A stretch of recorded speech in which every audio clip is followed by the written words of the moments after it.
దీపం వెలిగించబడిన తరువాత, అంటే దేవుని బిడ్డలారా, నీవు బాగుపడిన తరువాత ఆర్థికంగా కావచ్చు, ఆరోగ్యంగా కావచ్చు, కుటుంబ పరంగా కావచ్చు, ఏ విషయంలోనైనా వ్యాపార పరంగా కావచ్చు, దేవుడు నిన్ను దీవించిన తరువాత, ఆశీర్వదించిన తరువాత,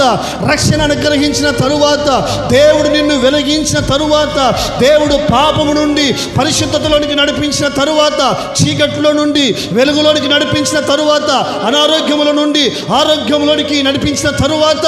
బలహీన స్థితిలో నుండి బలమిచ్చిన తరువాత, అప్పుల నుండి ఐశ్వర్యములోనికి మార్చిన తరువాత, పేదరికములో నుండి ధనవంతులుగా మార్చిన తర్వాత